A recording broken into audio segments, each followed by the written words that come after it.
네, 안녕하세요. 이번 시간에는 리액트와 파이어베이스를 연동해서 투두 앱을 만들어 보겠습니다. 결과물은 이렇게 될 거예요. 먼저 리액트 프로젝트 이렇게 하면 이제 여기에 새로운 컴포넌트가 자동으로 생성되고요. 파이어베이스에는 이런 식으로 값이 들어가게 되는 거죠. 그리고 뭐 새로운 프로젝트를 또 하나 만들어 볼까요? 파이어베이스에 대해서 알아보야 할 것 같고요. 이렇게요. 다음 마지막으로 파이어베이스의 호스팅도 이용할 겁니다. 그래서 파이어베이스의 호스팅 시작하기 이런 식으로 이런 식으로 데이터가 저장되는 우리의 투두 앱을 만들어 볼 거예요. 삭제를 해보면 삭제되고요. 삭제. 자, 이런 식으로 파이어베이스, 그러니까 데이터베이스와 연동되는 리액트 프로젝트를 한번 진행해 보도록 하겠습니다. 시작. 먼저 새로운 프로젝트를 생성하도록 하겠습니다. create react app 해서 to do with firebase 라는 프로젝트를 하나를 만들게요. 자, 이 프로젝트에서 투두 앱을 먼저 레이아웃을 잡고요. 그 다음 파이어베이스와 연동해서 어떻게 할 수 있는지에 대해서 알아보도록 하겠습니다.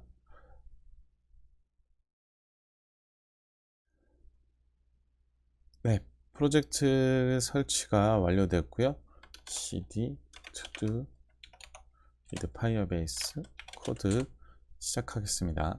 먼저 기본적인 레이아웃을 좀 살펴볼게요. 자, 여기에 인풋이 있고요. 여기에 버튼이 있습니다. 그 다음에 이 아래쪽으로 해서 저희의 투두 리스트가 나타나게 되고요. 그 다음 삭제 버튼을 가지고 있게 되는 거예요. 자, 그럼 이런 구조로 레이아웃을 한번 만들어 보죠. 레이아웃을 만들 때 먼저 설계가 잘 되어 있다면 컴포넌트별로 쭉 만드실 수가 있을 텐데 여기에서도 일단 CSS는 지우고요. 파일들 필요 없는 파일들은 지우겠습니다. CSS 로고도 안 쓸 거고요. 자, 이렇게 된 화면이고 여러분들 위해서 좀 확대를 해서 보도록 할게요. 자, 이제 앱에서 설계가 잘 되어 있다면 이거 두 개도 지워야 되겠죠? 컴포넌트별로 뭔가를 만드실 수 있으실 텐데요. 일단은 이 전체적인 틀 안에서 div 해서 여기에 인풋과 버튼을 넣게 될 거예요. 그런데 이번 시간에는 레이아웃을 그런 식으로 잡는 게 아니라 저의 생각의 흐름대로 한번 잡아보도록 하겠습니다. 인풋이 하나 있고요. 그 다음 여기에 button 해서 저장 버튼이 하나 있을 수 있어요. 자, 이렇게 되겠죠. 그 다음에 이 컴포넌트 같은 경우에는 어떤 할 일을 저장을 해야 합니다. 그래서 state라고 하고 tasks라고 할게요. 그래서 얘는 배열입니다. 자, 그러면 이제 인풋 창에서 어떤 밸류가 떠야겠죠. 그렇기 때문에 이건 실제로 저장된 값이고 우리가 인풋 창에 어떤 값을 띄우게 만들어야 돼요. 인풋 창에서는 이런 형태로 값을 띄울 수가 있어요. 여기에 값은 뭐 할 일들이라고 해볼까요? 그 다음에 이 프로젝트를 start 해서 일단은 실행을 시키도록 하겠습니다. 프로젝트가 실행되었고요. 여기에 보시면 할 일들 이렇게 떠 있죠. 만약에 이 값을 여러분들이 바꾼다 1 이렇게 바꾼다면 여기가 이렇게 바뀌게 되는 거예요. 따라서 그 인풋의 밸류의 값을 조절하면 우리가 여기에 어떤 들어오는 것들을 조절할 수가 있거든요. 그런데 이제 한번 생각을 해 보시죠. 버튼이 이제 클릭된다. 그러면 onClick 메서드를 만드시면 돼요. 여기에 저는 onClick handler라고 하겠습니다. 그럼 this.onClick handler를 정의해야겠죠. 그래서 여기에 arrow 펑션을 사용하도록 할게요. arrow 펑션을 사용하면서 여기에 는 빠졌죠. 핸들러. 네, 이렇게 핸들러라고 해놓고 이제 이 버튼이 클릭되는 걸 확인을 하고 그 다음에 input value에 있는 값을 가져와야 돼요. 그런데 만약에 여기에서 2의 값을 가져온다 라고 하면 console log 2의 타겟을 한번 볼 수 있는 거죠. 자, 12를 눌러서 네, 저장 버튼이 이제 타겟이 되는 거거든요. 그런데 여기 한번 보시죠.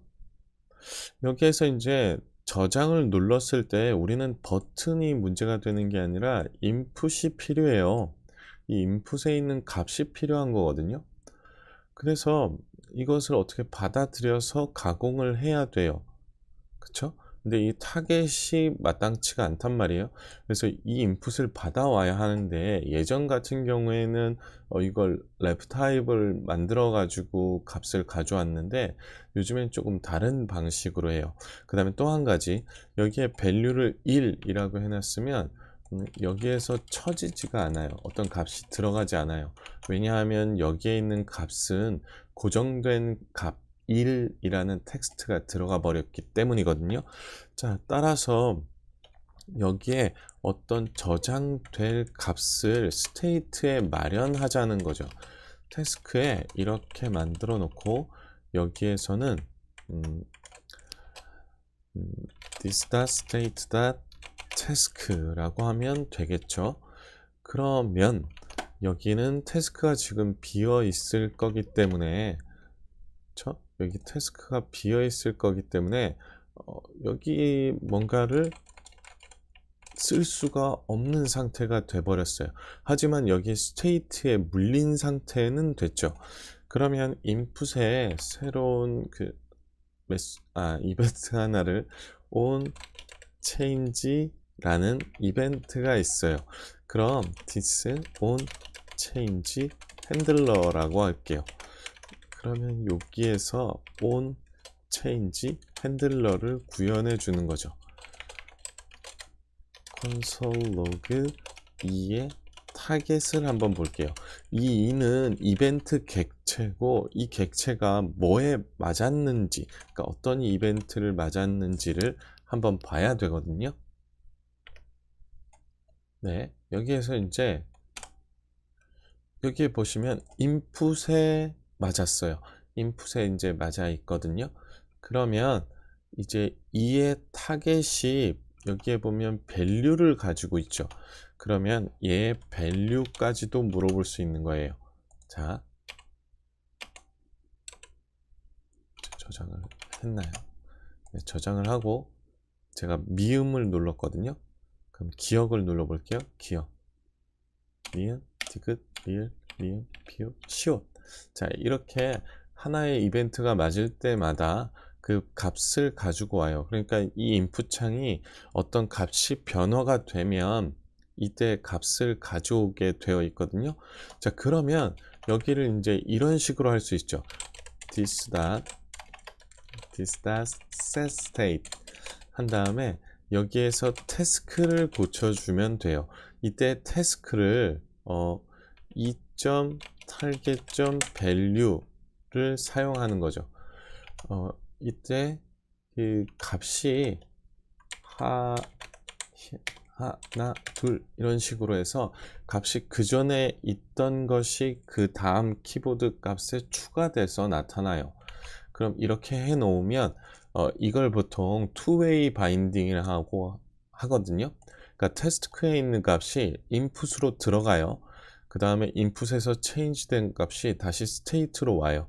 그러면 스테이트와 그 인풋은 가는 거 오는 거 두 방향으로 연결이 되어 있는 거예요. 자, 요렇게 구현해 줄 수 있고요. 그 다음에 이제 여기에서도 이 input on change 같은 경우에는 이 메소드가 이 안에 그냥 인라인으로 들어가 버려도 상관은 없어요. 그러니까 이는 콘솔 디스타 set state task의 2.target.value 라는 요 함수를 실행시켜라. 위의 메소드는 삭제하고 보셔도 똑같은 기능을 갖게 돼요. 그러니까 위의 메소드를 구현하는 게 아니라 아래쪽에 그냥 인라인으로 만드셔도 상관은 없습니다. 하지만 저는 이런 형태는 별로 좋아하지는 않기 때문에 이렇게 만들어 둘게요. 자, 그러면 이제 인풋 창이 그 값에 따라서 이렇게 뭐랄까요? 갱신되는 거, 스테이트가 갱신되는 것까지 만들었어요. 자, 그러면 이제 그 저장 버튼을 눌렀을 때 태스크스에 태스크가 저장이 돼야 됩니다. 그러면 이제 콘솔이래요. 콘스트 아이템 하나를 태스크 하나를 만들죠. 태스크 하나를 만들겠습니다. 그러면 이 태스크는 어떤 값을 가져야 되냐 하면요. 이런 형태로 저장할게요. 오브젝트인데 to do라는 키의 value로는 this.state.task를 저장하는 거죠. 이해되셨나요? 이렇게 태스크 하나를 만들고 나서 얘를 이제 저장하면 되는 거죠. 그러면 한번 생각을 해 보시죠. this.setState의 태스크스에게죠. 여기에 이제 추가되는 거죠. 그러면 여기에 이런 식으로 쓴다. 그리고 그 태스크를 가지고 있던 건 저장이 됐으니까 이런 식으로 초기화를 시키는 거죠. 이해되셨나요? 자, 그리고 나서 이제 이 태스크가 어떻게 될지를 봐야 되는데 한번 볼까요? 자, 네, 이렇게 돼서 저장이 되는 것 같아요. 그러면 이제 태스크스에 한번 넣어 볼까요? 일단 더미 데이터를 몇 개를 넣어 놓을게요. to do 할 일 1 이렇게 만들어 놓고 2, 3, 4 2, 3, 4 이런 식으로 스테이트에 저장이 돼 있다고 한번 생각해 보죠. 자, 그러면 이제 여기에서 이쪽 부분은 할 일 입력 부분이에요. 그렇죠? 주석 처리를 해 놓을게요. 할 일을 입력하는 부분이고 이쪽 부분은 주석 처리를 할 일 출력 부분을 만드셔야 돼요.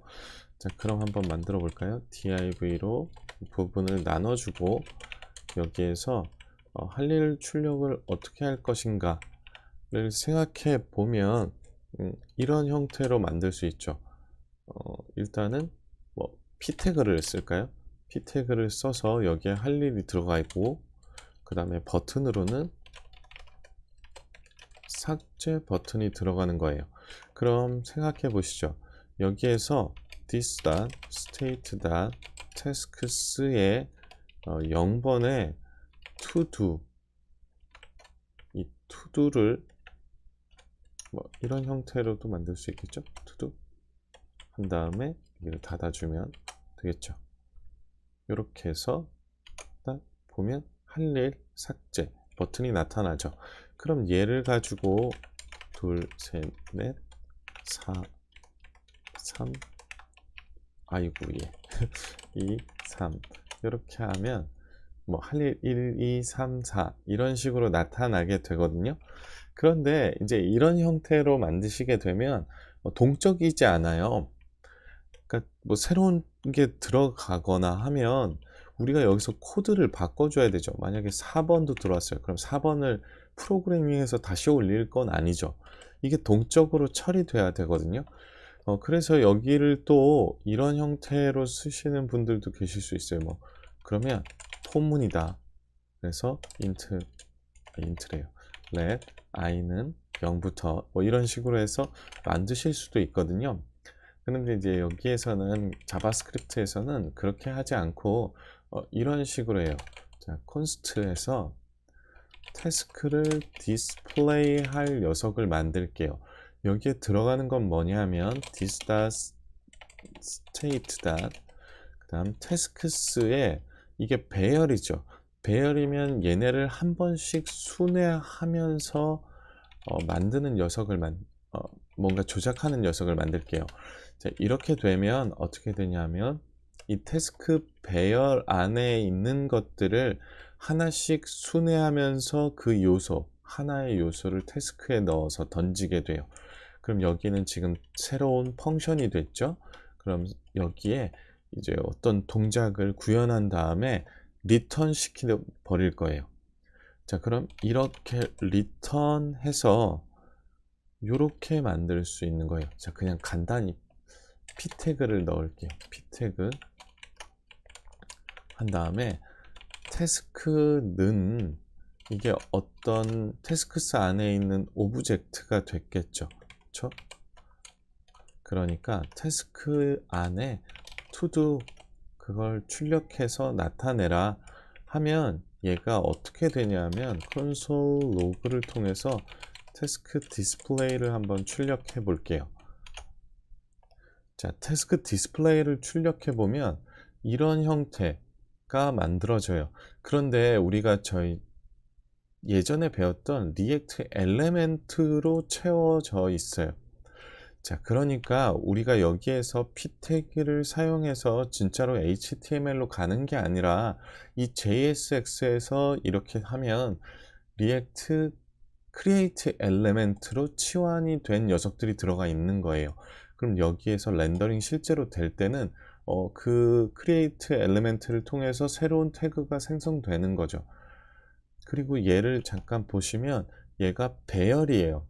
그러니까 이 배열을 통짜로 여기에 출력시켜 버리면, 그러니까 여기에 그냥 태스크 디스플레이를 그냥 찍어 버리면 이런 식으로 찍히는 거예요.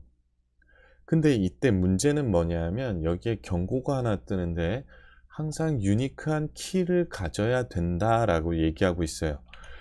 그래서 보통 이 키를 처리하는 방법은 뭐 두 가지가 있는데 이런 식 키에 props를 넣어줘야 되거든요. 그런데 여기에서 두 개의 인자를 만들 수도 있어요. 하나의 이 배열에 있는 요소 하나를 이쪽으로 넣고 그 다음에 여기 코드 힌트 보시면 인덱스 넘버를 넣을 수도 있게 되어 있죠. 그럼 여기에 i를 이렇게 넣는 거예요. 그러면 여기에서 키를 이런 식의 i로 넣을 수도 있는 거죠.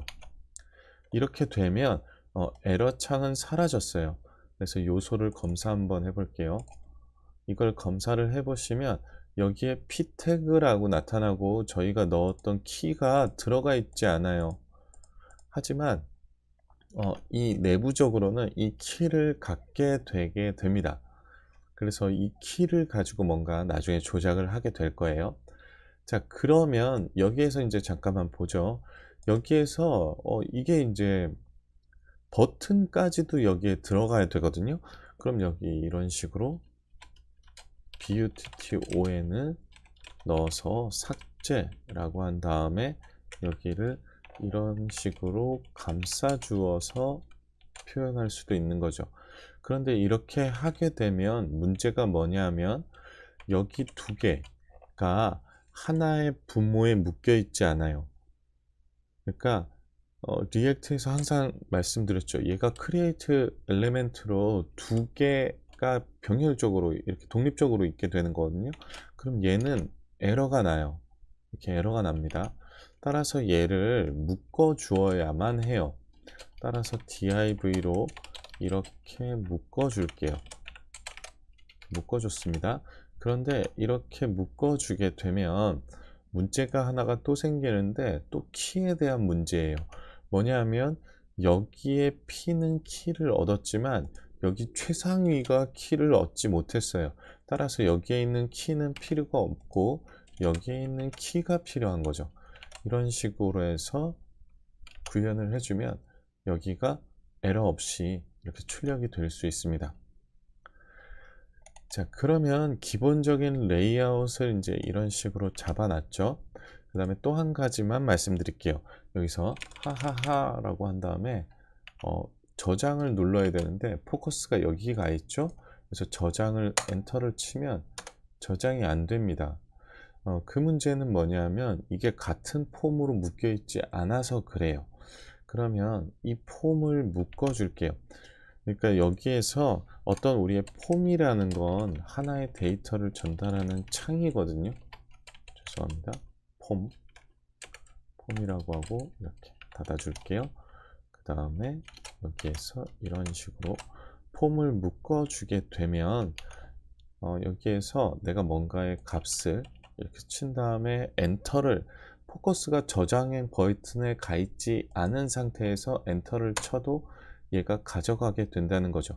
근데 지금 뭔가 문제가 있죠. 일단 두 가지 문제가 있는데 어떤 값을 넣고 저장을 하면 값이 방금 전에 바뀐 거 보셨죠? 이렇게 바뀌는데 페이지가 새로 고침이 돼요. 이것은 HTML에서 어떤 폼에서 데이터를 전달하게 되면 기본적으로 페이지를 새로 고침으로 만들어요.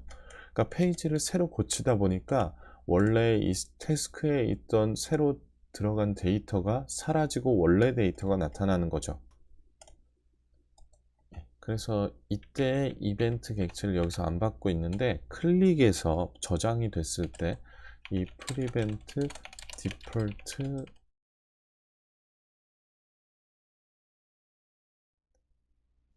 메소드를 호출해 줘야 됩니다. 자, 여기에서 저장. 그런데 이제 또 문제가 있죠. 이 스테이트가 갱신이 될 때 그 전의 요소를 삭제하고 들어가게 돼요. 그러면 이때 그 요소는 삭제가 돼버리고 새로운 걸로 들어가는 거죠. 그럼 그 이전에 그 요소들을 저장을 시켜 볼게요. 그러면 여기에서 그 이전의 요소 해서 this.state.tasks 원래 있던 태스크스들을 풀어서 다시 넣고 여기에 태스크를 추가시키면 되죠. 이런 형태로 만들어 놓고 여기에서 태스크를 이런 식으로 저장하셔도 돼요. 그러니까 태스크는 태스크스 그러니까 이런 식으로 저장을 하게 되는데 이걸 편하게 하기 위해서 여기를 삭제해도 돼요. 자, 그럼 한번 볼게요. 이렇게 한 다음에 할 일 5번 저장, 할 일 6번 저장, 할 일 7번 네, 이렇게 할 수 있습니다. 자, 여기까지 기본적인 구성을 만들었고요. 다음 시간은 이 컴포넌트의 기능들을 좀 분화시켜 보도록 하겠습니다. 수고하셨습니다.